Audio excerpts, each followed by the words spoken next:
Hi, we'll be covering the first 3 chapters, including the introduction of the textbook, How to Change by Katie Milkman. Before you watch this video, I highly recommend that you at least skim or review those chapters. We're going to be using AHA slides, so please get your phone ready. And remember, you're going to want to log in with your name and email and participate in order to get credit for attendance for today's video. So to join, you can either type the web link in your browser, or you can scan the QR code on your phone. Either way is fine, but either way, you're going to want to be able to follow along with the video as well. So without further ado, let's get started. First question in the introduction, which tennis star needed a change? You may say to me, but I don't know tennis. You don't need to know tennis. You just need to have read the introduction and paid attention to know that the tennis star that needed a change was Andre Agassi. Andre Agassi was really not playing well, even though he was a good tennis player. And he was really frustrated because he was just not competitively doing well, even though he's a very talented tennis pro. So what ended up happening was he realized that he needed to stop thinking about himself and think about his opponent. He was too busy worried about himself and his own playing and how he, if he had an advantage or not. And he needed to remember that there was an opponent on the other side of the net, and that opponent had weaknesses. This is a lesson for all of us in persuasion. If we think too much about ourselves and not our audience, we're going to fail and flounder. The audience is really important. So what's the #1 reason people fail? This is something that How to Change really covers. And you may have no idea, but I'd like you to fill it out anyway. So go ahead and on this slide, as you follow along in the self-paced AHA slides version of this, please type in one of the main reasons that you think people fail. And at any point, if I'm going too fast for you in this video, remember it's self-paced. You can always pause the video, type your answers, and then rejoin us if I'm going too quickly for you. So the #1 reason people fail is that change is hard. Now that's obvious in some cases, but an easier and more useful answer is that you haven't found the right strategy. Think about it this way. Some people have really good sense of internal rhythm. Some people have a really good sense of singing. If you're somebody who's not a good singer, that's not your strength. Maybe a sense of timing is your strength. Either way, in musical terms, you have strengths, and in life, you have strengths too.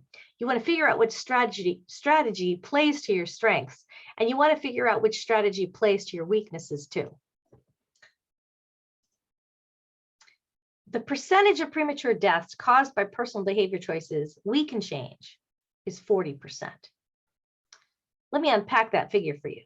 What this is saying is, and this is a really astonishing figure that the textbook really identified, that what happens is that we have personal behaviors that are self-sabotaging. And those behaviors contribute to deaths. So people die prematurely, before their time, so to speak. And 40% of the people who die prematurely do so because of behaviors that are easily changed. So think about it this way. How to Change is giving us a roadmap to really embrace your self-care project and think about how you can change effectively. And that 40% of us will potentially be able to save our own lives. So that is a synopsis of the introduction to the textbook. Now let's move on to talk about chapter 1, which is suitably named Getting Started.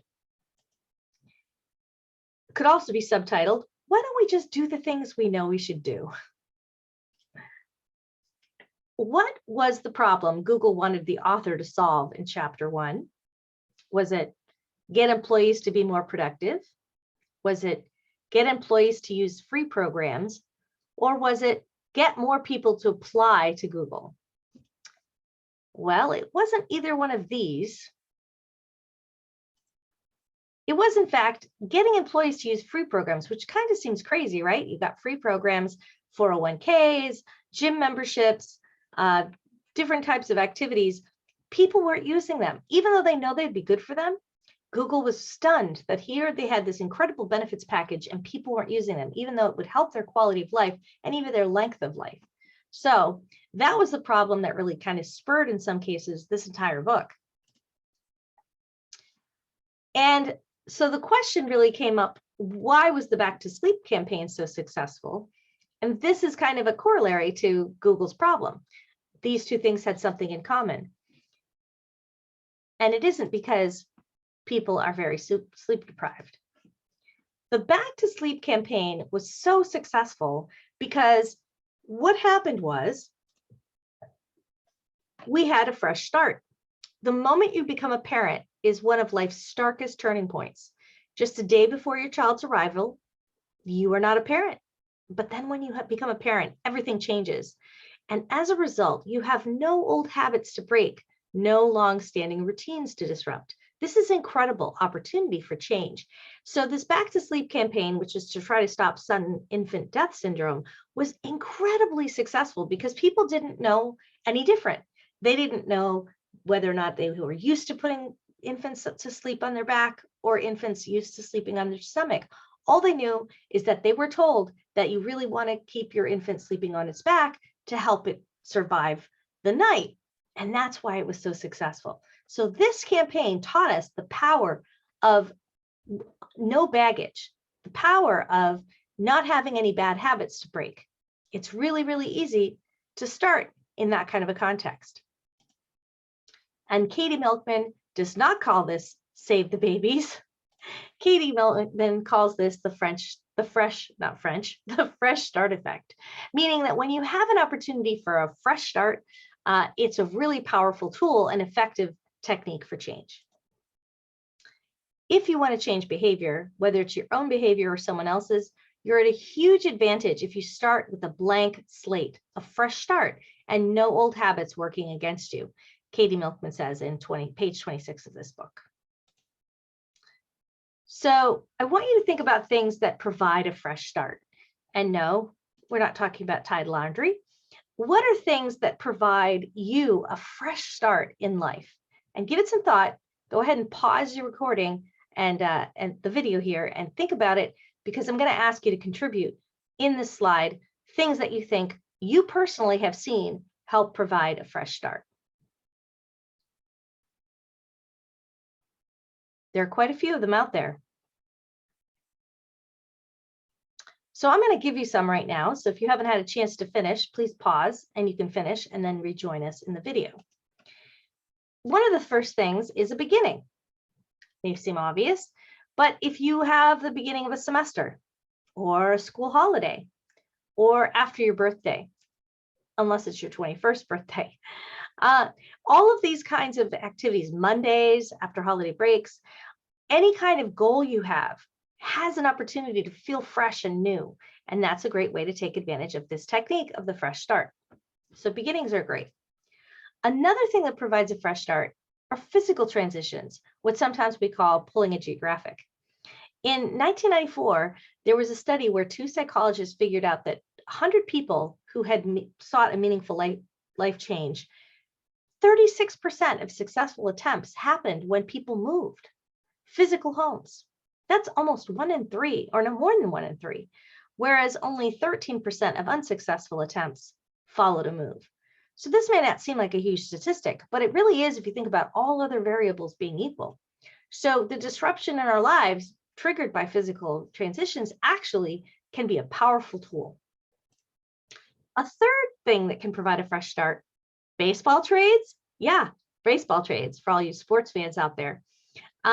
What happened was there was a study done on MLB trades between the National American Leagues. So when players are traded mid-season across leagues, their statistics for the season are completely recalculated as if their season was just starting. And what this did was create an artificial fresh start. Now, if they are not traded across leagues, if they're still in the same league, this fresh start doesn't happen. Fascinating thing about this is that if people were performing badly and they got traded across leagues, their stats went up. But the opposite happened if people had a good season and got traded. Their stats would sometimes go down because they'd stumble because all of a sudden they didn't have all these good statistics behind them. Incidentally, Red Sox benefited from this in 2004 when Orlando Cabrera came over from the Montreal Expos. that really helped his stats. And when he moved to the Red Sox, his batting average went up. And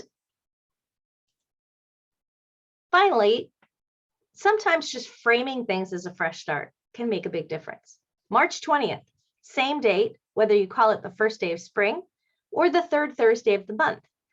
Interestingly enough, when you associate it with a fresh start by calling it the first day of spring, you're more likely to see an uptick in good behavior. Whereas if you just call it the third Thursday in March, you're less likely to see that kind of outcome. So, chapter takeaways from chapter 1. There's an ideal time to consider pursuing change. It's called a fresh start. You can create an artificial fresh start or have one that already exists. But either way, fresh starts increase your motivation to change because they give you a clean slate or the impression of one, and that can help you in your mentality get going on a new habit. Birthdays, anniversaries, they can be triggered by meaningful life events. And when you move, it can be all sorts of ways to create a fresh start. It can create momentum for positive change or interrupt you if you're already on a roll. But a good time to encourage other people is after a fresh start. So you want to think about, is there a fresh start and how can I use this to encourage people? So that is chapter 1. Now, as I move into chapter 2, I just want to encourage you that at the very end of this slideshow, AHA Slides, I'm going to have a little quiz game that you can do. And I'd like everybody to participate, please. And we'll review the stats on that at the end of the day on our next class. Chapter 2 is about impulsivity. In every job that must be done, there's an element of fun. You find the fun and snap, the job's a game. Mary Poppins was right. A spoonful of sugar does help the medicine go down, and that's really what all chapter 2 is all about. What is temptation bundling? Well, there's a whole paragraph here you can read about it. But basically, temptation bundling is a good tool to group things that you do not like to do with things that you do like to do. And that kind of activity can increase your boost in activity of the thing you don't like just by bundling it with the thing you do like to do. The moral of this research is that temptation bundling certainly works best if you can actually restrict an indulgence to whenever you're doing a task that requires an extra boost of motivation. But interestingly enough, just suggesting that people try temptation bundling can produce benefits. We're highly suggestible, aren't we? How did Wikipedia try to keep volunteer editors? And no, it wasn't free puppies. Try again. How do you think Wikipedia tried to keep volunteer editors? I'd love to hear some of your suggestions.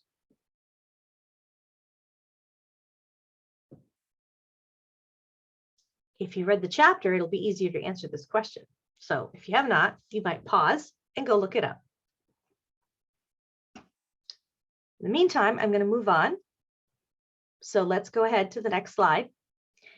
Wikipedia gave volunteer editors stars, no free puppies.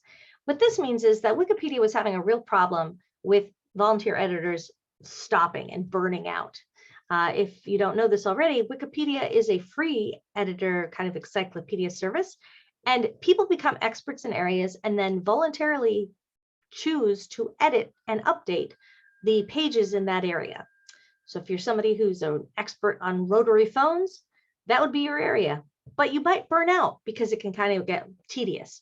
So what Wikipedia found was effective is that by rewarding people with recognition, wow, you did a great job with that update, keep it up, and giving them stars to celebrate their success, it actually really boosted their continuity. They were more likely to stay with the organization when they kind of got that kind of recognition. So stars and recognition kind of gave them a competitive spirit. Did I get more stars or less stars than someone else?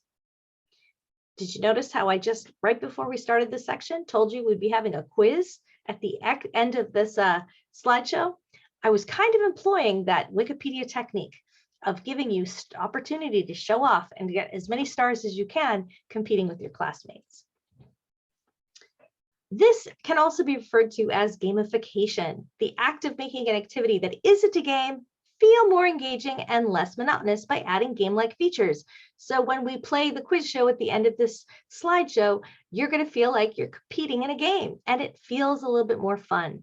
Creates symbolic rewards, a sense of competition, and the leaderboard at the end when we get to celebrate how well you did. We flip the script so that instant gratification is working for us, not against us. Research has proven time and again that relying on willpower to resist temptation does not work. So the Mary Poppins approach of making things fun makes us more likely to engage in the activity. It's not a have to, it's a want to. So a few takeaways from today's chapter, chapter 2. You have this impulsivity, the tendency to favor gratifying things that are instantly gratifying over long-term benefits. And so the technique for dealing with this is to make things fun. And that helps overcome the bias towards not doing things that are long-term beneficial. Temptation bundling is a technique that allows you to kind of bundle that guilty pleasure, like for me, listening to a book on tape while I go for a walk. Temptation bundling can solve two problems. It helps reduce overindulgence in temptations by connecting them to something that we should be doing, and it increases activity time on things that are good for our long-term goal. Gamification is another technique. Temptation bundling is first, gamification is the second, and that's where we try to make things into a game and maybe have competition and leaderboards and that kind of thing. Gamification works when players buy into the game. Here's a really important detail. If the players feel like the game is being imposed on them, it's not going to work. And now we move on to chapter 3 on procrastination. So I know some of you in this class have mentioned procrastination is a specific thing that you wanted to work on.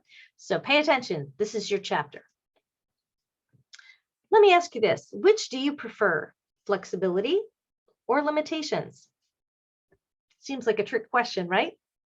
Who would say limitations? Of course, we all want flexibility. Well, consider the benefits of limitations when they're self-imposed. People should never want to give up flexibility or freedom without being compensated for it, right? This isn't just a central tenet of economic theory. Like, why would you want to give something up if you didn't have to? Well, it turns out there are a lot of reasons. First, commitments are a tool against procrastination. When you create a commitment device, you actually help reduce your own sense of freedom, but it makes you more productive because you are giving this up in pursuit of a greater goal. There are things we can do like stocking your kitchen with small plates, downloading an app, piggy banks. I'll go into all of those right now. There's two types of commitments. They can be hard or soft.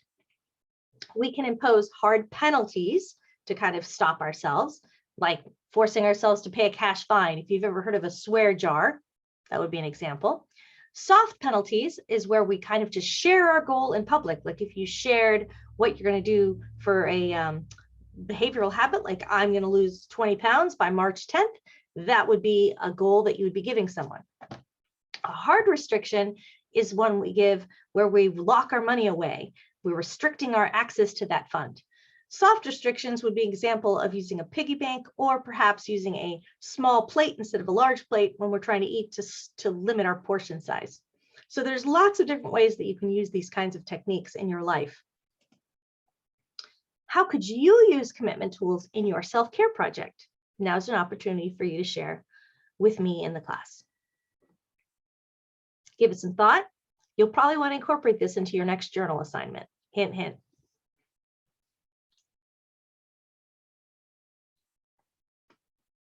And as you take the time to answer this, think about both hard commitments with penalties like fines and soft commitments like written pledges. I'm going to move on to the next slide. If you need more time, feel free to pause the video. So which are you? Are you a sophisticate or a naif? These are terms that they talk about in the chapter in the book. A sophisticate is somebody who's aware of the fact that we actually are really benefit from limiting ourselves. The limits are good for us. A naif is somebody who doesn't realize that that's true. We are all able to benefit from these techniques. A naif is just somebody who's naive enough to not realize that that's something that's true for them. So lots of chapter 3 takeaways.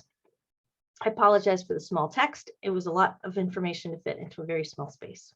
First, present bias often causes us to procrastinate on tasks that serve our long-term goals because we're biased to do things that are instantly gratifying. Second, an effective solution to this problem is to create our own constraints. These are called commitment devices.